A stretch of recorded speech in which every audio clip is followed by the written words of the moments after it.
just a little bit of context around our conversation today. I think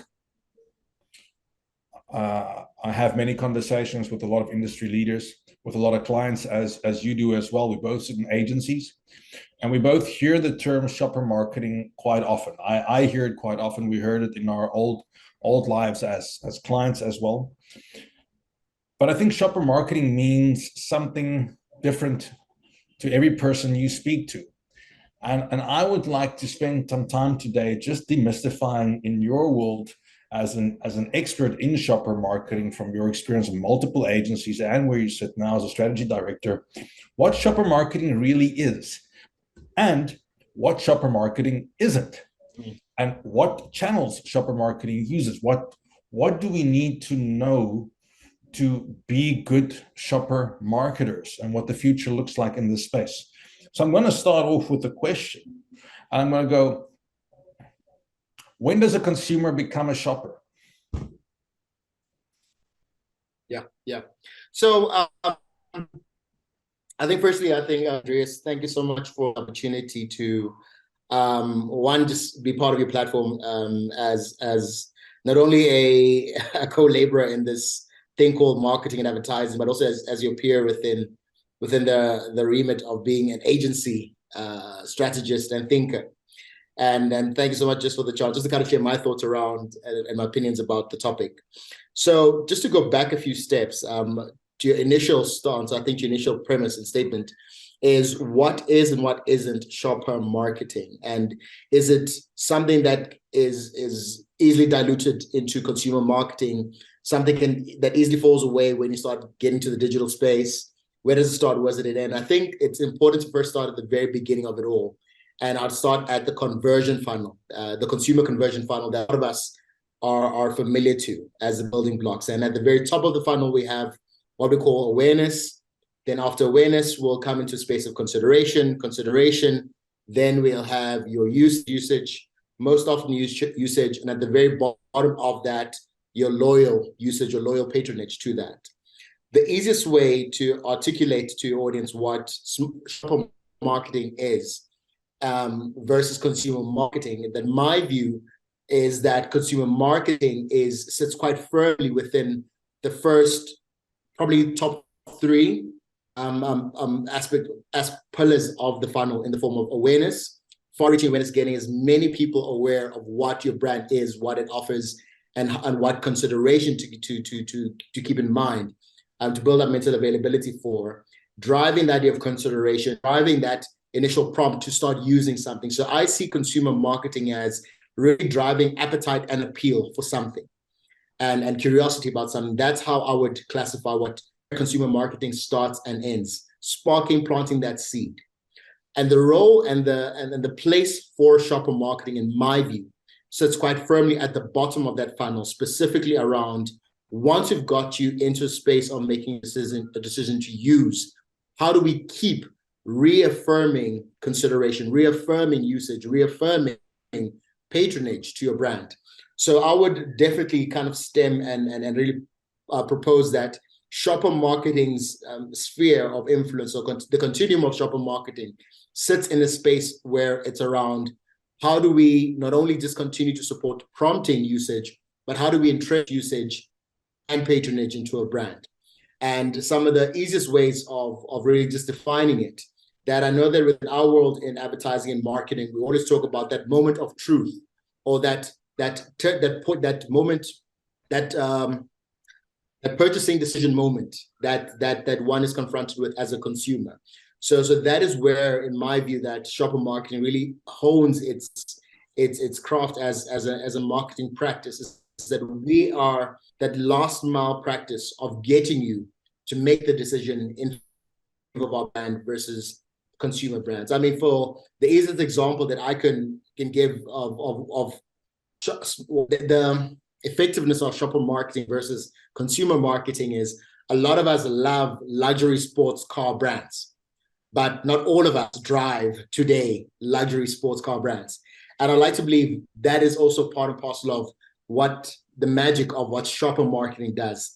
The shopper marketing speaks a lot more to the more logical side of that creative emotive versus logical and practical thinking in our brains.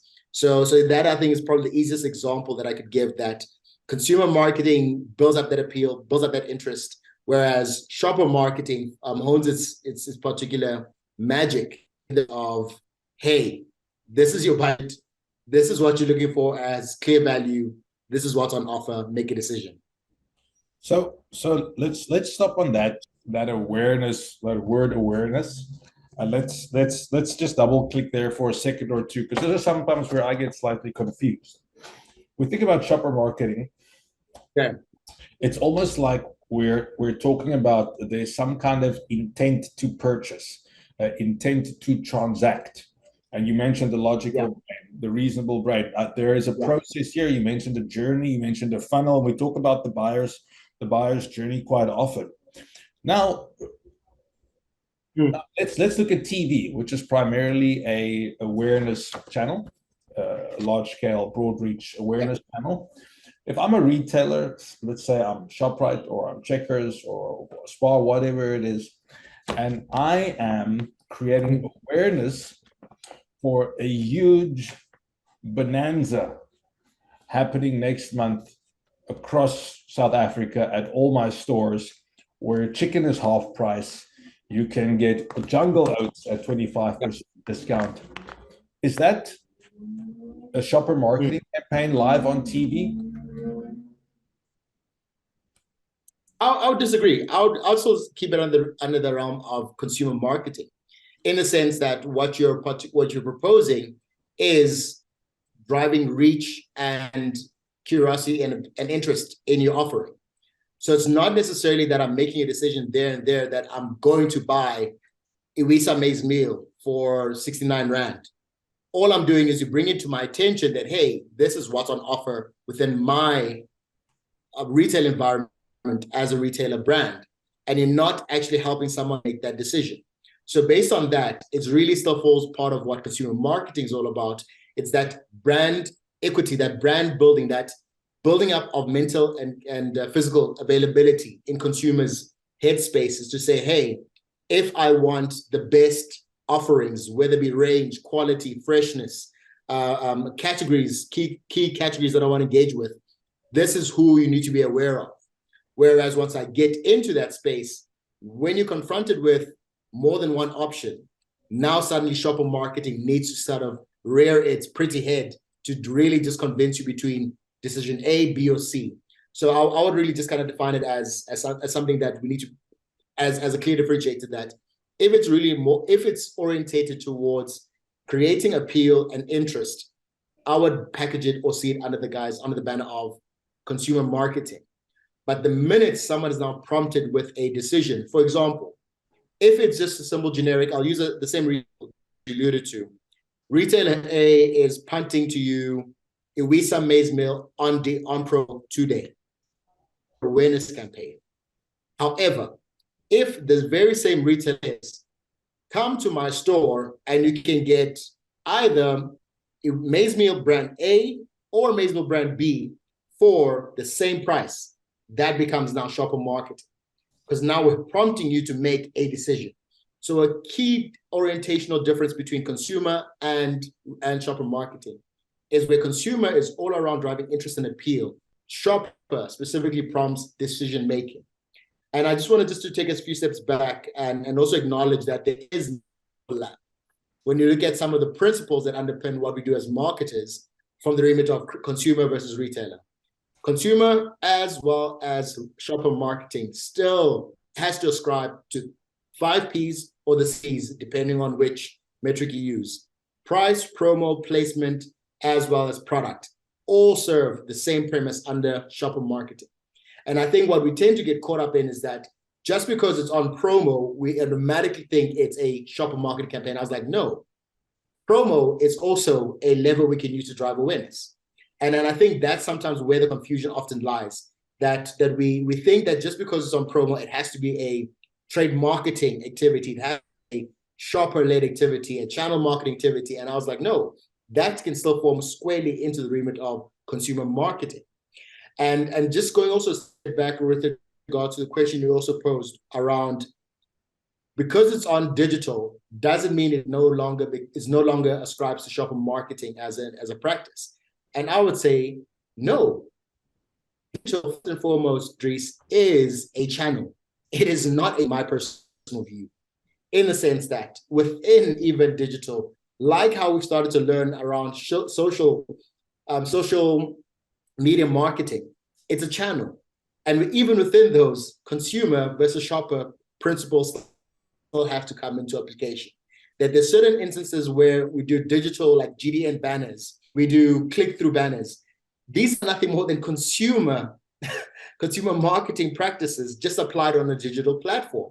But the minute you start getting to a place where here you are on Superbalist comparing two different pairs of jeans, shopper marketing now needs to present itself to help you decide between brand A or brand B from the same Superbalist platform.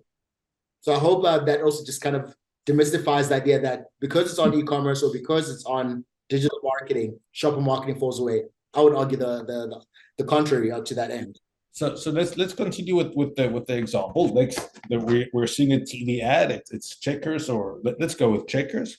And next month is a chicken bonanza, and chicken is at half price. And we're saying, come to Checkers next month.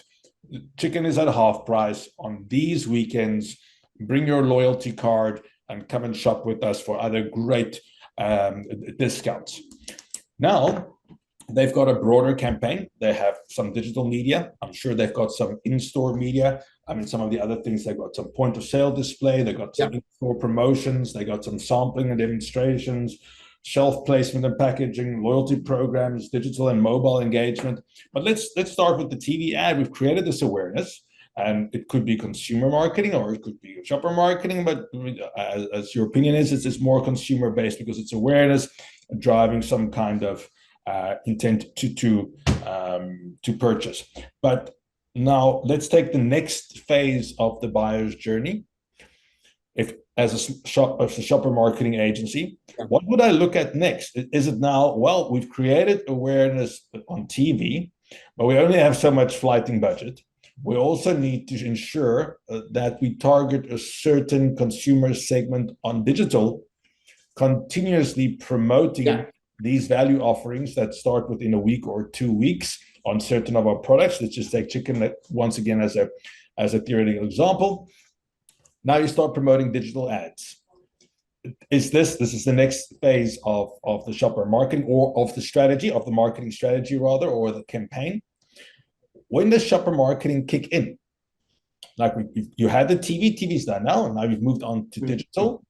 Where, if you think about the buyer's journey, if you think about if you're a shopper marketing specialist, if you think about if you're a client side and you had a brand and consumer division and a shopper marketing division, where does shopper marketing come to life now? Where does my campaign start? Where do I start engaging? When does my strategy start in this broader campaign? As I mentioned earlier at the beginning, Dries, is that shopper marketing, in my view, is that last mile in exactly that buyer's journey, where I'm aware of Coca-Cola at Checkers. I'm aware of their currently on promo within Checkers at the said chicken bonanza that they're currently running. I find myself going to the very same Checkers website, and I see that, hey, indeed, the same ad is true on the website, and I'm about to press click. Then as you press checkout or click, you often get, in some instances, recommendations or alternatives. That is where shopper marketing, in my view, is the most practical example of how it manifests itself today. Because what, as I alluded to earlier at the beginning, shopper marketing specifically is around how do we help our consumer make a decision in favor of our brand. So in a case where, yes, I'm here on Checkers 60 platform, ready to purchase Coca-Cola. And then I'm fed a recommendation that, hey, Pepsi is also on offer. And with your Pepsi, here is a free packet of Doritos. That is where shopper marketing, in my view, starts to really come to application. It's really around, I really want to kind of stress and hammer the point in that It really stems in this idea of informing and guiding a decision. And that is a key differentiator. So the last mile in just before I press checkout, and you get that prompt around, here are alternatives, here are other offerings available, or here are additional items to add to your basket. That is where I think the easiest way of really articulating where shopper marketing actually comes into practice and application. And I think one of the easiest, or maybe please, if you can allow me, Dries, to use another example of the best place to really just demonstrate where shopper marketing is really in what the word I want to use is in full bloom. But think of when you go walk into a car dealership and you're confronted with the decision already to say, I want to buy a car has been made. You know for a fact that this is me, I want to buy a car. And here you are in the dealership floor and you're confronted with a gazillion options on the floor, from SUVs, hatchbacks, sedans, off-road cars, you name it. You're afforded with a great assortment of options. In this instance, very little, in my view, comes down to what consumer marketing does. That yes, you are very familiar with what Mercedes-Benz stands for, what BMW stands for, VW, Audi, Isuzu, Toyota. But fundamentally, the metrics that one uses to actually make a decision between buying a hatchback versus an SUV are underpinned by the principles that inform shopper marketing. Where we talk about specifics around wanting to maximize your value. Value is something that, in my view, is not a consumer-led metric. Consumer, it's how does it make me feel?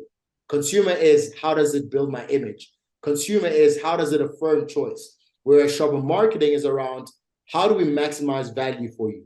How do we maximize utility for you?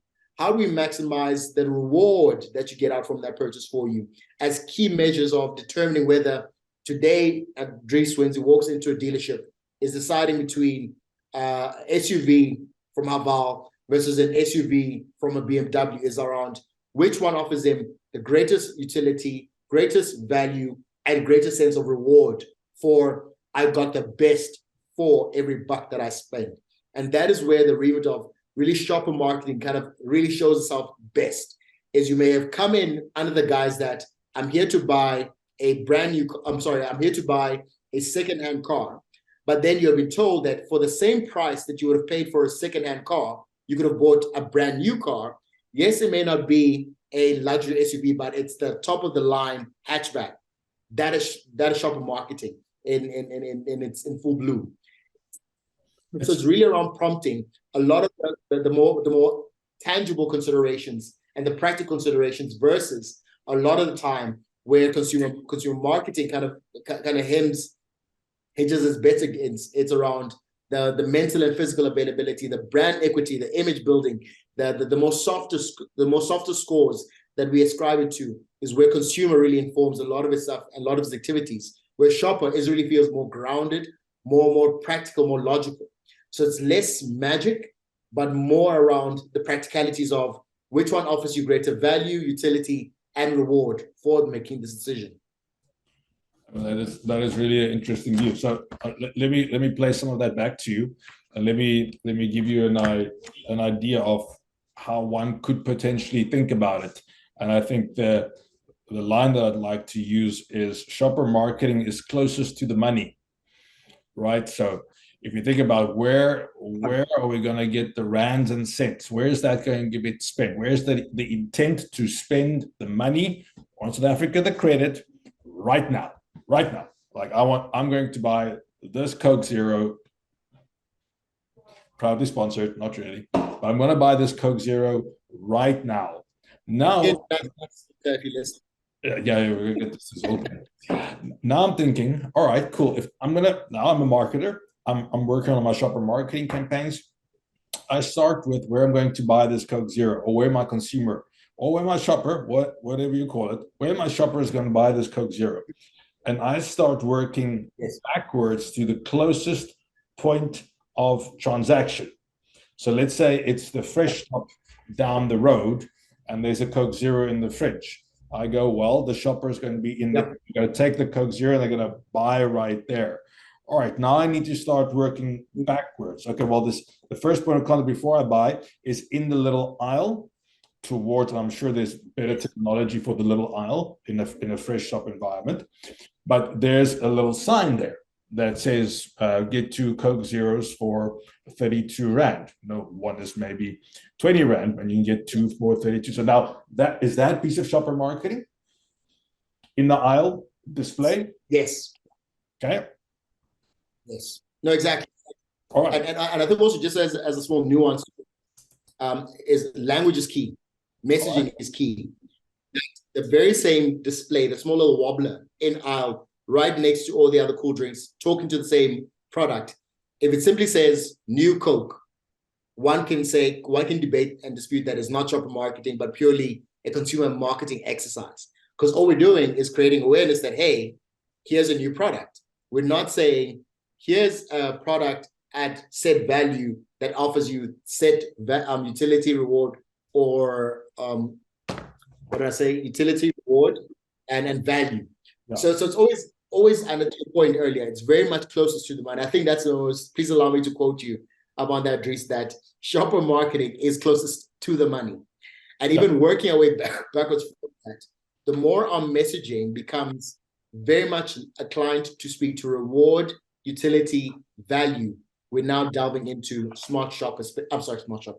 We're delving into shopper marketing territory versus consumer. Because I think that the key part is that where consumer marketing is around hook and bait, ours is to reel it in. And that's what shopper marketing really is fundamentally, is we're closest to the money, and ours is to reel you in to commit to that decision to spend money on that. And I think that's I think a very brilliant example of really talking to it. And maybe if I could just add to your Coca-Cola example and working way backwards, is that I think one brand that has probably done the most exceptional job at putting shopper marketing principles into practice is Coca-Cola. And how Coca-Cola have really thought about that is even in the has informed even how product placement. Don't forget to show the logo. Well, you've been punting smart shoppers so much in this like a thing. I'm gonna call you Pick and Pay right after this. You want to get access to my audience, you better be paying. All right, cool. So without taking too much time, what Coca-Cola has pretty much done is that they have pretty much planned the entire channel route to market plans are against shopper marketing principles, in the sense that go to a restaurant, it's a specific type of Coca-Cola product that is punted there.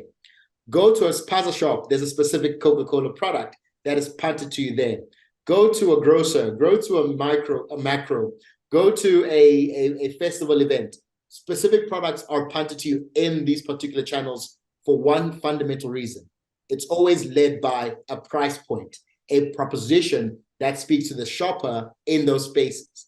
In a restaurant, you're looking for experience, looking for something that feels a little bit more refined, the glass bottle, versus going to a cafe, a forecourt, where it's around something that I can have on the go for a certain basket. Whereas going to a bigger space, such as a festival, or to a movie theater, you know that you're here for a prolonged stay. So hence the sizes, the product format speaks to that.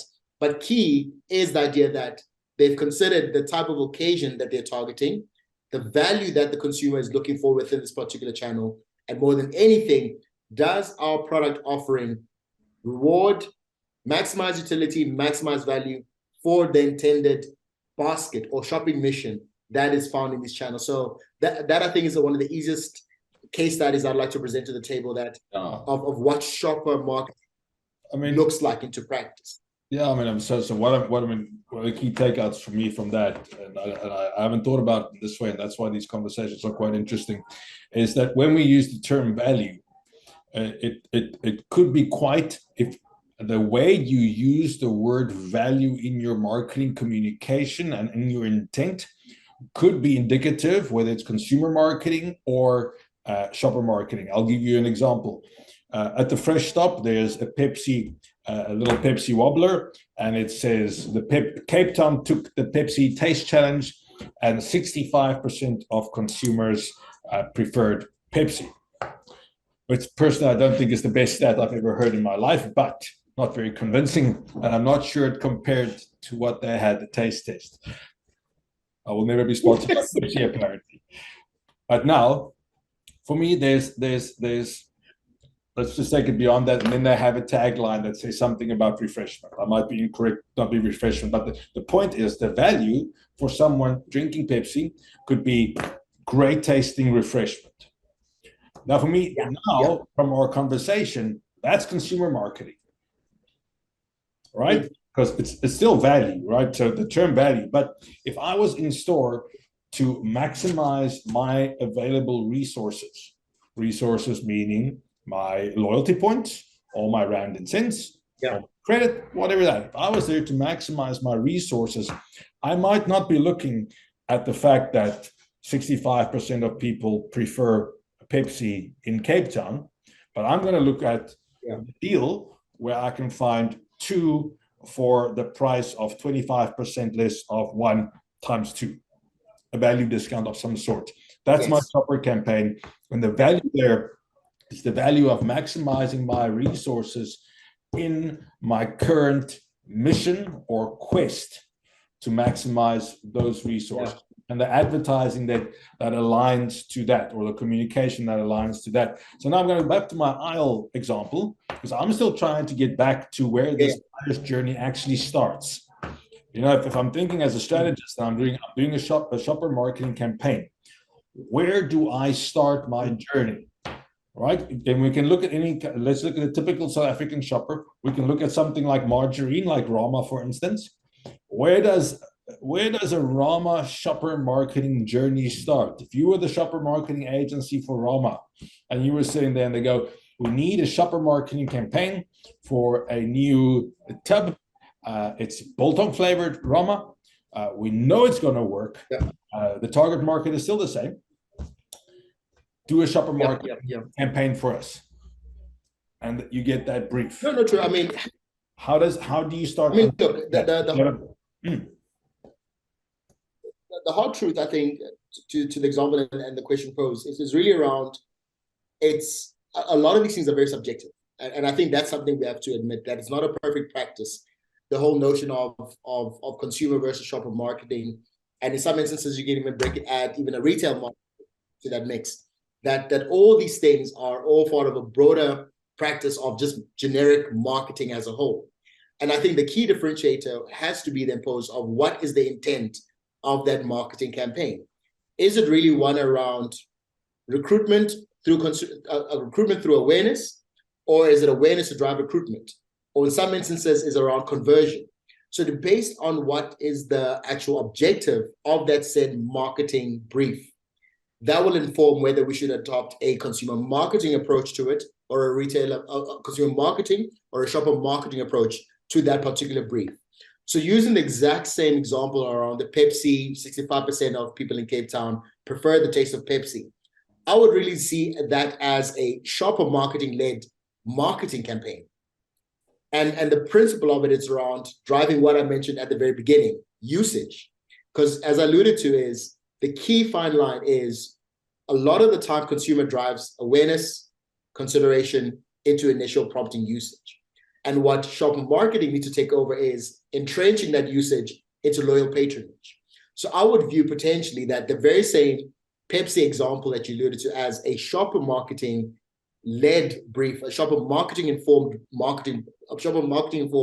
brief based on the specific prompt that it's trying to do. It's trying to drive conversion, which is directly linked to usage. And further to that, it's trying to entrench loyal patronage, given that stat around 65% of people preferred as a taste. So the exact same line on a wobbler is the principles of shopper marketing. We're trying to maximize the value, trying to maximize utility, trying to maximize the reward. So in its sense, even standalone, 65% prefer Pepsi over Coca-Cola. One could see that as that is Pepsi's promise to you, or reason to believe that we are a better choice than Coca-Cola on shelf. So I would really just kind of say again. So let's go with this one. Let's say I take that out and I say Pepsi, best refreshment in Cape Town on a wobbler. What is that? Awareness. Awareness. Okay. Because remember, the key part is how can you make a decision? So just making a very bland statement like best refreshment. I mean, Coke can say the exact same thing. But the minute I'm adding that meat of saying compared to 65% prefer, it sounds very specific around versus anything else out there. We are the best choice for taste. So the key differentiator is around, like I said, this little leg around prompting you to say we are the better decision to make at this moment. So that I think is something I'm comfortable to put my hat on and say, I would stand firm and say that if the brief is around usage conversion or entrenching patronage, it is a shopper marketing brief. But the minute it's really around the idea of awareness and consideration or appeal, it's very far closer to the remit of a consumer marketing brief. And I think just to kind of directly answer your prompt around the question around where does it start, where does it end, I would say that is dependent on the actual objective of that brief. That depending on whether it's conversion or whether it's awareness, conversion, or even usage or patronage, it can start all the way from a billboard and work all its way down to the wobbler. And the same can be said even for an awareness campaign or consumer marketing campaign, that it starts off as a billboard and can work all its way down to a wobbler. So there's no actual definitive line, as I alluded to earlier, Dries, that this is where now you're delving into in terms of the medium, the brand asset that you deploy as a shopper marketing activity. But rather, it has to go back to the initial intent of that brief. That will inform what then becomes the various channels or assets we need to deploy to get to that final point where once a decision is made, it now falls into the remit of shopper marketing versus consumer. I hope I'm not going to get killed because I'm kind of making it very clear who's a client of mine with this constant smart shopper plugs all throughout this interview. Now, so let's unpack this example. I promise that I'm going to go off this topic. But let's take the Pepsi example. No, let's go. No. Let's take the Pepsi example. Let's say I take that Pepsi wobbler and I put it on a TV ad. And I target people that buy Pepsi according to the data that I have here internally. Is that now still a shopper marketing campaign, or is that a consumer marketing campaign? What is that now? It still is. Based on my definition, it still is. Because it's still around entrenching usage, informing decision-making, entrenching usage, and driving loyal patronage. So in my view, it still is a shopper marketing campaign. And I think hence the statement, the quirk that I made earlier around messaging and language is key.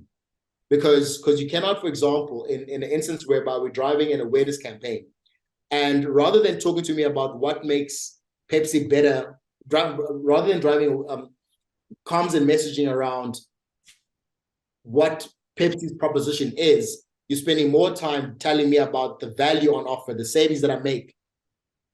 I could challenge you that you're not driving the necessary appeal and interest that I'm looking for in this awareness campaign, but you're doing a hard sell. We know the language we use around hard sell.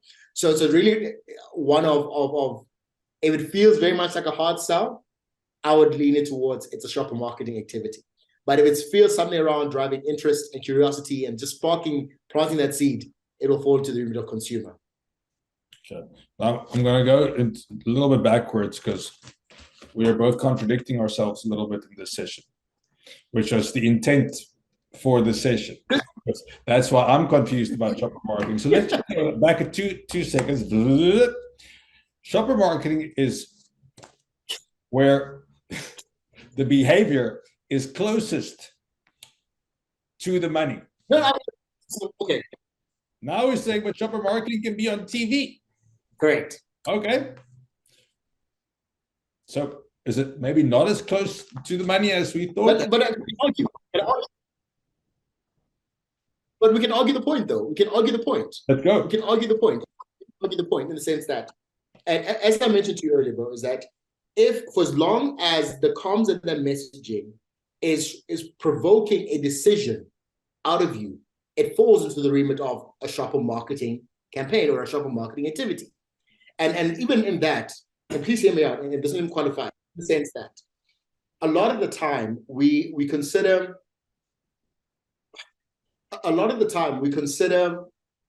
advertising as something that is it's a black and white as where we're playing across the conversion funnel spectrum. In my view, it's a combination of everything. It all builds up to the, for example, in practice, we always talk around the idea that any brand building campaign will only bear fruit in sales at least 18 months from the said campaign. So it takes 18 months just to build up your brand equity scores to a point where we'll start to see the uplift in sales. That is what we always pass on as a rule of thumb within marketing. And I'd like to believe that it's true. That once we've gotten to a place where we believe that we've built up enough mental, physical availability, appeal, interest, curiosity, interest, consideration in a product, now we need to enter a realm where we start pushing a hard sell message around, drive that, and make that decision today. Do that thing today. I mean, for example, Andreas, a lot of our marketing campaigns right now are framed under the same principle of there's an aspect of just brand building, drive the extrinsic proposition of our offering to consumers. Then we become a little bit more functional, more intrinsically what makes this product particularly good. Then in the last part, where can you go to actually buy and find the product? I mean, that in itself informs this idea that one could say the phase one, phase two of building up extrinsic and intrinsic propositions are consumer marketing activities. And then once those are in place and entrenched, it becomes easier to sell you into why you need to make the decision to buy now. And I think with that as a revised approach to try demystify and try simplify the discussion is we can't, unfortunately, treat consumer and shopper marketing as things that are mutually exclusive to each other. They are actually so intertwined that, exactly to your point, that by definition that we agreed to today, shopper marketing is the marketing activity closest to the money.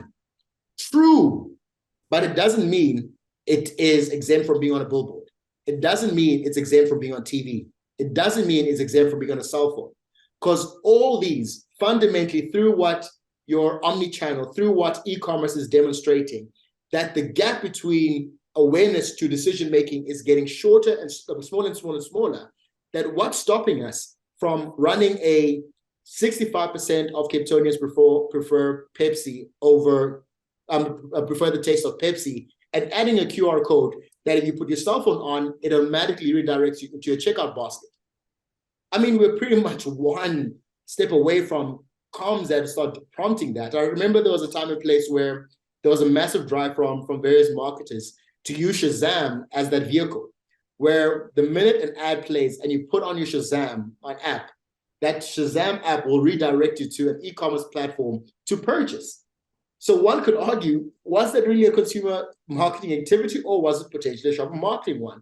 Because the gap between a marketing activity and the money has been reduced so much, it's everywhere. So hence, I'm willing to backtrack and also swallow my words and admit that it's not as clear, as cut and dry as I'd like it to be. But fundamentally, we have to accept that these things, these worlds, are so intertwined that the illusion that it starts here and ends here, unfortunately, is not true. But rather, as I mentioned to you earlier, that it stems itself on what is the intent of that marketing brief. And if the intent feels very around brand building, it'll fall into we're doing things to build consumer appeal, interest, and mental and physical availability. But the minute, to your point, where it feels like, okay, the campaign ask feels like it's quite close to the money, our approach to billboard, to TV, to e-commerce has to be one around how do we close the gap to that money-making decision. And that's, I think, a very fair guidance steer that I'm willing to take from you, Dries, that I would love for your audience to take that as a takeout, that if it feels around we're building a brand, consumer marketing activity from billboard all the way down to wobbler. But the minute it feels like this brief is about, it feels closer to the money itself, one would say this feels like a very strong shopper marketing brief that we need to adopt in our buying of billboards, in our choice of the channels we use for TV, digital, e-commerce, omnichannel, you name it. Yeah. Well, it's not as cut and dry as I would hope it to have been, but there's definitely a few nuggets, gold nuggets in our conversation, and it really, I think, goes back to yeah. I mean, what I'd like to maybe propose, I'd like to propose, and I'm open to you. Please. If we could present a funnel to your audience of fellow marketing practitioners, I would really, just in my view, have it as a diagram that has at the very outermost circle, branded marketing comms or marketing activity at the very outer circle. Then in the inner circle, the immediate inner circle, I would view it as channel marketing, where it's really around the idea of what mediums, what channels are we using, and how do we deploy those to really speak to this broader marketing message you're trying to relay. Then from there, at the very heart of it, can become your retailer-specific marketing. Then within that, that's where we have at the very heart of it, shopper marketing. Because in my view, shopper marketing lives well within a retailer environment. And a retail environment lives within a broader channel marketing environment. And a channel marketing environment has a role within a broader marketing mix of activities and comms. So I really like to maybe present that as a visual illustration of where to see where shopper marketing sits versus the context of the broader spectrum of marketing that we have at the very outer rim, consumer marketing. Then the inner circle, I would propose being channel marketing. And channel marketing could be TV, radio, on-trade, off-trade, whatever industry you're in, it's a channel. Then within that, there are key stakeholders that, for the purposes of this conversation, we will call retail channels, whether it be e-commerce, whether it be your actual brick and mortar stores, where decisions can be made, where assortment, where products are made available. Then within that, shopper marketing lives therein. Because as a shopper marketer practitioner, I can only do as much as my spa is affording me.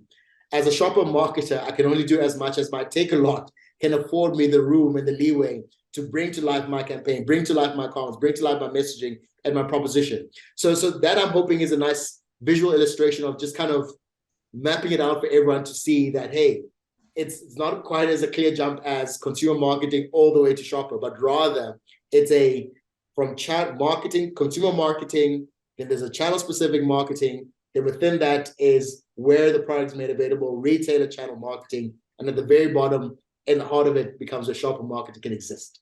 So I hope that also simplifies and it gives a little more texture to the conversation. That takes us out of the top contour and into a bit more of a texturized approach. Now, texturized. Texturized. What is it? Concretentialized. What is it? That was not the best. Concretalized.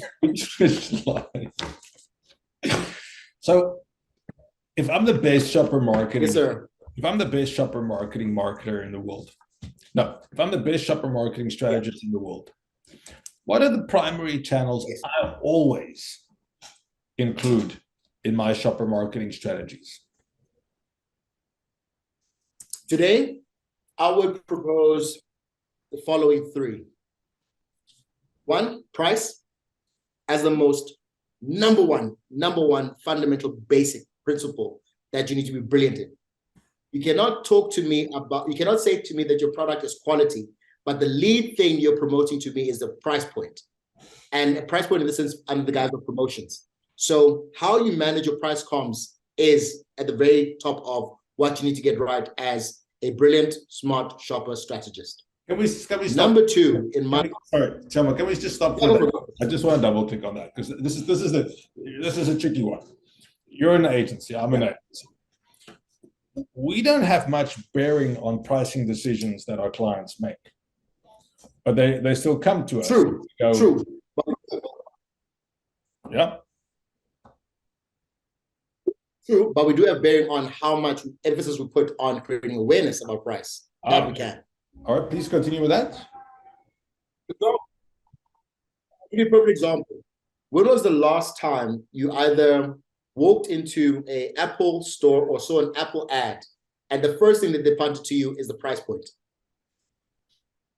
More than likely, most Apple comms is less reliant on the price you pay, but spend quite a significant proportion of their comms selling you the appeal of their product. They're selling you this idea that this is our promise to you: sleek design, innovation, top-end aesthetics. That's what they punt to you first and foremost. Because as a shopper marketing strategist for an Apple, I'm very well aware of how price can be a significant barrier to consideration. So what I do is that I remove that particular barrier and sell you everything else that comes with buying the Apple product. So hence why I'm saying that the number one thing we need to get right as a brilliant shopper marketing strategist is how you manage price comms in and out of campaign is key, because that informs whether we truly believe that you're saying you're quality, but yet the first thing you're offering us is such a low price point for this high quality product. Because in some way you're signaling there's a disconnect here. That if it's really as good as you say it is, why is it on a 2-for-1 special? If it really is as credible and as 65% of people prefer it over Coke, why do you feel the need to discount your prices? Those are small things that we signal to people to dispute and actually contest our propositions that we are better than. Because if you're better than, you will not compromise on certain pillars, certain levers within your marketing repertoire and within your tool assortment. And I think that is the key thing that I believe are first and foremost any smart shopper strategy needs to get right: how we manage our price comms. The second thing that I believe is so critical is also getting very clear about how you even use your comms and your messaging. A lot of the times as shopper marketers, we tend to get to exactly your point that you used earlier, Dries, so bogged down at offering 2-for-1 deals, offering value for money messaging, that we negate that we still also play a proactive role in brand building. And I think sometimes you'll be pleasantly surprised that some of the reasons why we choose and make decisions is very little, as I think a lot of some of our dumb money making decisions have been formed, less to do with logic, but more to do with how they make you feel. And I think that is an aspect of shopper marketing we don't talk enough into, is how do we make people feel? How do we affirm that Coca-Cola offers real magic, even within the world of shopper marketing? We need to be clear around not being so hell-bent on better value, better than, value for money messaging as a second thing we need to get right. Then the last thing that I think is so important, make sure that what you say is what your product actually delivers on. and it sounds silly, but a lot of us make that blunder of over-promising to people, to our consumers and our shoppers, that when it comes to that moment of truth of them trying the product and using it, you're like, but man, this is trash. I actually prefer Kui Cola instead of Pepsi Cola. So it's important that we also bear in mind that our product at the most core does deliver on its promise. And the one thing, guys, that I must commend the guys from Mowat Brown for putting together is how they measured the notion of power, brand power. And brand power, and I'm just going to paraphrase it, is the measure a brand can reduce the gap from expectation to actual delivery. That the closer the gap between the expectation a brand creates to what they deliver on, that is what informs a powerful brand. And I think that becomes a very important thing to lean on as a shopper marketer, that you take the hard yards, you put in the rigor to interrogate, guys, are we for real the best tasting cola in market? Have we validated that data point so that when we go to market and someone says, wow, I like that comms, I'm actually going to make the decision to try cola, and the first thing they'll say, like, wow, this is actually better than Coca-Cola. So we need to be very clear around exercising rigor, especially as shopper marketers, that whatever we punt at that point where decision is made, is going to meet expectations of that said shopper and consumer.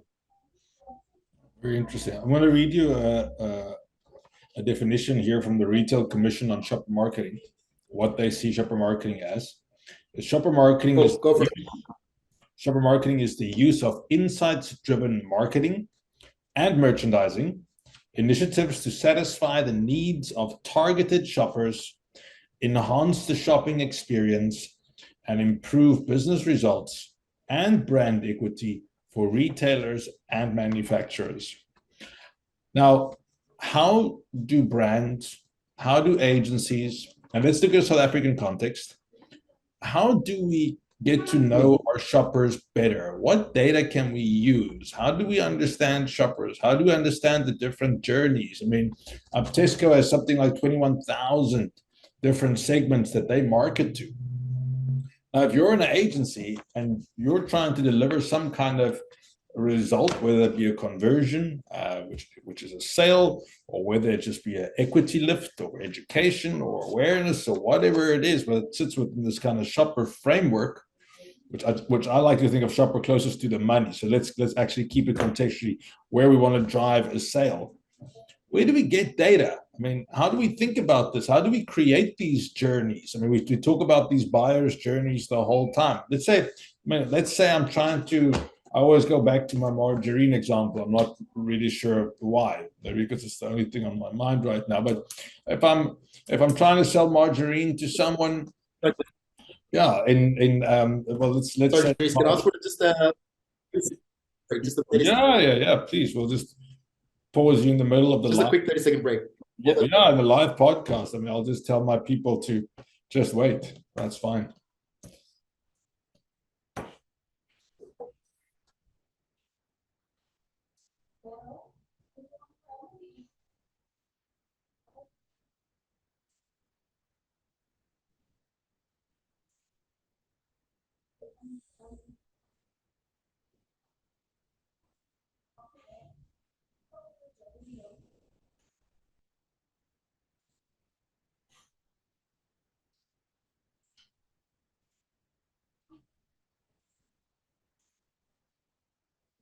Apologies for that. I just had one of my little humans banging on the door, and I was like, No not problem. today, Satan, not today. I lost all my viewers now. Now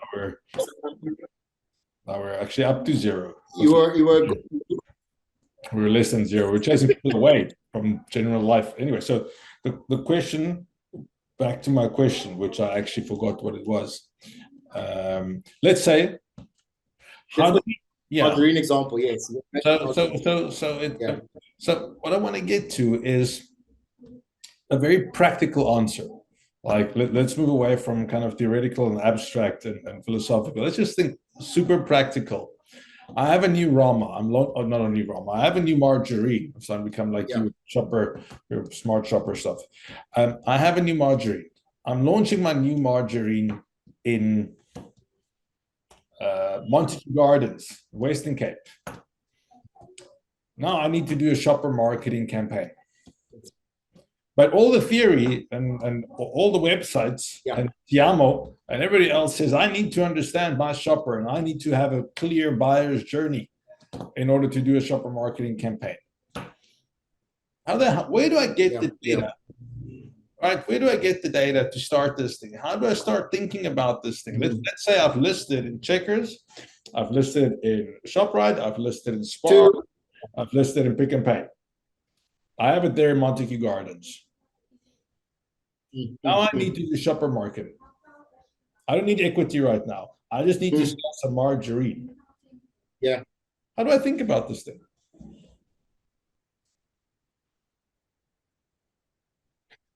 That is a very, very, very, very, very, very nice question. And what is so nice about it is that I recently, like a few years ago, I had a very interesting case where I was working on a margarine brand, and they came to our then agency, which was a shopper marketing boutique agency with the same kind of challenge around. So how do we launch and where do we go? To your point, map out the buyer journey. 2, how do we punt ourselves to them? And importantly, under the guise of staying close to the money, ensure that we drive the necessary conversion to it. Also, just with the context of the definition that was provided by, I believe the resource was the Retailing Council.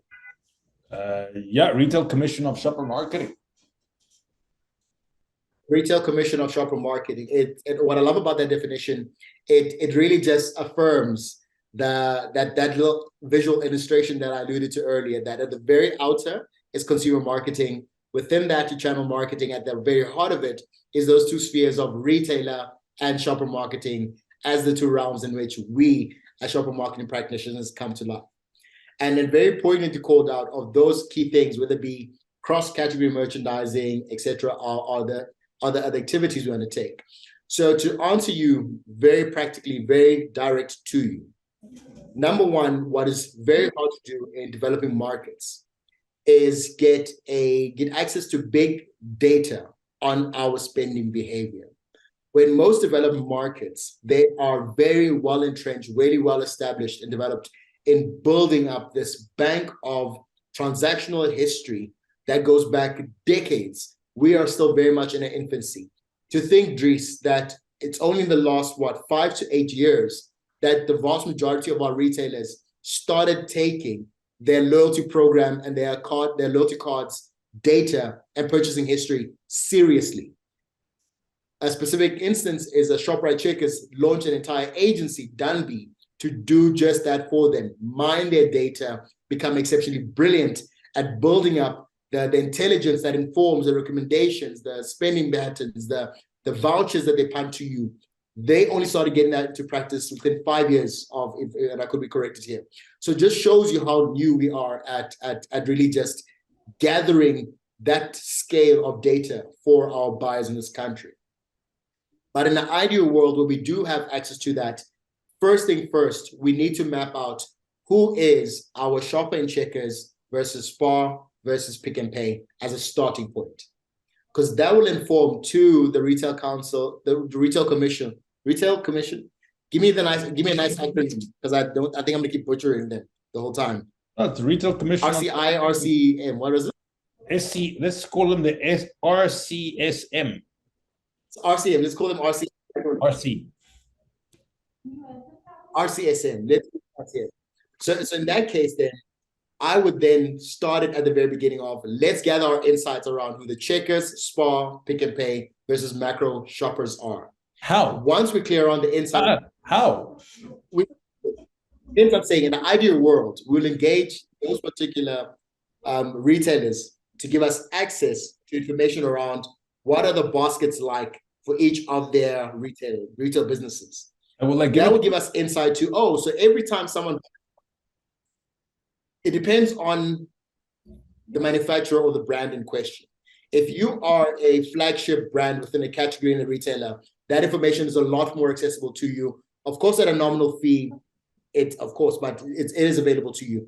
Versus being a small time player where they'll not necessarily freely give you that access to information, given that you do not carry so much weight within that particular category. So for example, within a tomato category, All Gold is that flagship. Within a soft drinks, a Coca-Cola is that actual flagship anchor brand in that category. So they will have access to such information. So assuming hypothetically that the brand in question is a anchor brand within that category, they can ask for that information from the various retailer, or even a snapshot specific to their baskets. And what you then want to infer is what the other categories that we actually interact with per basket. Let's say in a case whereby in said retailer, we find there's a high interaction of every time someone buys margarine, they're also buying maize meal. So then when we get our smart shopper hats on, the first thing that should come to mind is, wait, what's the opportunity like to punt our margarine in the maize meal aisle?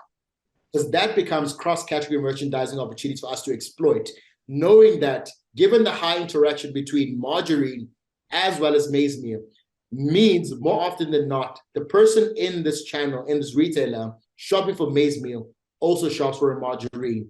And that becomes an opportunity for us to exploit, to punt our brand to them for their consideration versus what they'll normally choose. But that does not exempt us to say, what else are we then doing in aisle? And that's where I would refer back to your initial example around that wobbler. That wobbler has to do a lot of heavy lifting. But where there's opportunity to do a little bit more than just a wobbler on shelf, I would propose owning an entire space on that shelf, introducing a wing that kind of draws your attention to say, hey, there's something new within the margarine section. Or where possible, even introducing something as simple as what they call this illuminated or elevated trays that you can put into a shelf that really just draw you to say there's something different, something new here, or more so something that's quite on the rise right now called retail media, where pretty much on shelf you can introduce a digital display. So in my view, those are some of the tactics I would explore utilizing. Cross-category merchandising informed by where our margarine interacts the most with other categories. 2, finding how much room we have to play within our particular margarine space to introduce from something as small as a wobbler to something as high scale as an entire retail media installation. But also finding other tactical ways to create that presence, to create that idea that we're available in this outlet. That could be something as elaborate as a Red Bull pulling in a Formula One car inside of a retail space, to something as simple as owning those sensors that you walk into to let people know that, guys, new news, new product in the margarine aisle, go check it out. Very interesting. That's wonderful. One of the things that I've taken out of this session, which we're going to close off now, but I think it's interesting just to kind of summarize it, is, you know, this starting point of closest to the money. And if I was in shop marketing, which I am, but if I had to start somewhere and I was doing strategy, something I'd change in my mind, or something I could change or attempt or try, just give it a go, starting closest to the money, right? Where's that purchase happening? And then start building the journey backwards, right? From the, you know, starting there at the till point, and even at the till point, there might be some communication of some sorts. And then looking at every stage of my comms, right? And moving backwards, all the way back to the billboard, back to the TV ad. No, you know, instead of going from TV ad all the way forward, go back and follow the journey. Where is the shopper coming from? From which kind of transportation device is he or she coming from? And then making sure that at every stage of interaction with my brand or my product, I'm adding some layer of value. And then defining what that layer of value is. Because that's ultimately what we're doing. And we started speaking a lot about value in the beginning of this session. And for me, everything in the world comes down to value. I mean, it really is. Even in this conversation, it's a value exchange, not only between us, but to the world out there. How much value is up for debate, but never mind that. The point is that there's some kind of value exchange. And it is an interesting thought as a marketer. Yeah, as a marketer, is not only the value that your product or your brand brings, right? Because that's I make cold drink that refreshes South Africa. Yeah, sure. But now go a bit deeper. What is the value that your point of sale brings? What is the value that your wobbler brings? Does your wobbler bring actual value, or are you just pushing some kind of marketing communication to your audience? And when we start shifting our attention from driving communication towards an audience to saying, what value am I creating at every stage of the buyer's journey? And can I truthfully argue and qualify that is true value? And let's use the Pepsi example. The 65% prefer the taste of Pepsi in Cape Town. That's a qualifier, and then there's some value towards that. As a shopper marketer, I would say, well, I'm seeing that wobbler in this aisle. What should I see next in this journey to complete, to fulfill, and to convert, as you mentioned earlier, this last mile? And as shopper marketers, our job is to convert for sure this last mile and make sure no one else. And that's in my industry is promotions and activations. I mean, we're great at influencing anybody who thinks they're in the last mile. I can come and intercept that if I do my job well. Come and intercept that and change that last mile completely. A lot of our clients like that. And when you see that in the States as well, it's the switch and convert. A lot of the brands that we've worked on have used very interesting techniques with switch and convert. One of the beer brands we had, they brought a huge beer truck to one of the events, ice cold beer, and like, bring in your competitor beer that's warm and tastes like crap, and we'll give you a fresh cold one. That is the switch and convert at last mile like I've never seen before. That's magnificent. So that's the kind of the insights I have gathered from the session, and I think it's been quite enlightening. Any closing comments from your side before we? I mean, on two parts, just two comments. You know, Dries, there are certain principles that are shared, like timeless. Switch and convert is still a timeless shopper marketing tactic that works every time.